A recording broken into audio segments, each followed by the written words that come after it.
Creative writing is an extremely broad term for any type of writing that aims to make you feel. This is storytelling, poetry, and songwriting. Creative writing is from the right side of the brain, and its job is to evoke emotion, any emotion except boredom. Whether the topic is meant to educate, inspire, or simply take us to another world, its job is to entertain us along the way.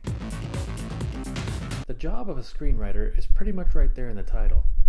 They write the basic outline, story, and dialogue that will be molded into movies, TV shows, and many other forms. They are called screenplays. Sid Field, writer of the popular book Screenplay, says, "A screenplay is a story told with pictures, in dialogue and description, and placed within the context of dramatic structure." While many people make a fine living as screenwriters, there are many more who can never make it their full-time job and struggle to get anything at all picked up. Screenwriter ScriptCat says, "It can take years and half a dozen screenplays to achieve any level of success as a working screenwriter, or maybe never. You'll need time to fail and write badly so you can get on to doing your best work." He says that in order to survive a life of rejection, rewrites, and criticism, you will need to have the heart of an artist. The Merriam-Webster Dictionary defines a critic as one who engages, often professionally, in the analysis, evaluation, or appreciation of works of art or artistic performances. Everyone has opinions on movies. These are the people who get paid to tell you theirs. They are quite knowledgeable about its history, have viewed, read, or played most, if not all, of the classics, and have a genuine excitement to continue to find the hidden gold in their industry.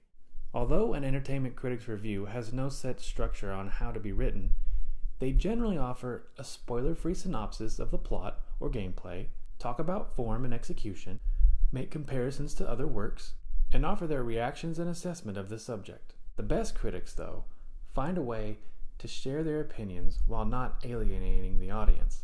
Roger Ebert said, "If you play fair with your reader, you can give a bad review, and they'll still be able to read that review and know that they would like to go see that movie." Chekhov's gun. The Russian author Anton Chekhov is quoted as saying, "If you say in the first chapter that there is a rifle hanging on a wall, in the second or third chapter, it absolutely must go off. If it's not going to be fired, it shouldn't be there." So the term Chekhov's gun means that if you give time and attention to something in your story, it better have some significance at some point or another. If not, ditch it. So, if Jimmy is on a morning jog and notices a suspicious-looking dude staring at him, that suspicious-looking dude better come back later in the story and kill Jimmy, or give him some candy or something. MacGuffin. In some ways, a MacGuffin is kind of the opposite of Chekhov's gun. First coined by none other than Alfred Hitchcock himself, a MacGuffin is a plot device used to move the story forward. Usually a thing that the characters are after or trying to keep from the bad guy, but ultimately, when you stop and think about it, has no real significance in and of itself. Hitchcock described it as the device, the gimmick, if you will, or papers the spies are after. The only thing that really matters is that in the picture, the plans, documents, or secrets must seem to be of vital importance to the characters. To me, the narrator, they're of no importance whatsoever. Take the mysterious suitcase with glowing contents in Pulp Fiction. Vincent and Jules go to a lot of trouble to retrieve this suitcase and bring it to their boss, Marcellus. We see it throughout the movie, and it gives the character something to do. But at the end of the movie, do we get to see what's in the suitcase? Nope. And it doesn't matter. Retroactive canon. Hey, remember when X3 The Last Stand killed off Cyclops, Professor X, Jean Grey, and also pretty much sucked? And then remember when they made First Class, which took place way in the past and it was pretty good? Yeah, me too. But it's just too bad we can't ever see Patrick Stewart or Ian McKellen or any follow-up to those first movies, you know? But wait, you can.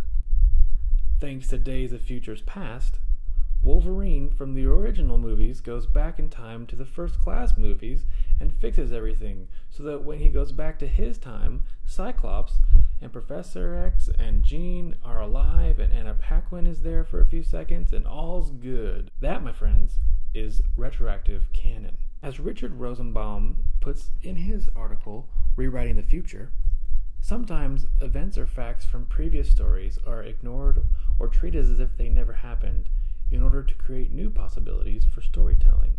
Or when some particularly egregious or out-of-character stuff happens, they would be better off forgotten.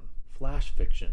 This is a short, really freaking short story. Most say it's gotta be under 1,000 words. An extreme example of flash fiction would be this story attributed to Ernest Hemingway. For sale. Baby shoes. Never worn. Grant Faulkner, executive director of National Novel Writing Month, says, "This form speaks to the singularity of stray moments by calling attention to the spectral blank spaces around them. It can perfectly capture the disconnections that existentially define us, whether it's the gulf between a loved one, the natural world, or God." Whew, I know. Heavy. Brian K. Vaughan is a comic book writer who has created numerous hits such as Saga, Runaways, Y the Last Man, and Ex Machina. He also wrote for television on the show Lost, and is the creator of the recently concluded show Under the Dome. In a recent interview, though, Vaughan stated, "I love television, but my experience in the medium has mostly taught me that I'm probably better suited to comics." He may be right about that, as his comic Saga has won the Eisner Award for Best Continuing Series the last 3 years in a row. No series has consecutively won like that since the early 90s with Neil Gaiman's Sandman. He is also on the forefront of the digital comic scene, co-creating the site Panel Syndicate with its pay what you want system. Seriously, get on that site and read The Private Eye. It also just won the Eisner for Best Digital Comic. The Screenwriters Guild of America. This is a labor union for writers of visual entertainment in all its many forms. Their job is to help you get your intellectual property registered and protected from plagiarism. It obviously can't completely prevent some other schmohawks from stealing your work, but the WGAW registry can be used as evidence in a court of law. The Writers Guild Foundation. This is a resource dedicated to promote the art of screen storytelling. They do workshops for veterans and high schoolers and are very proud of their online library, the world's only library devoted to writing for the screen.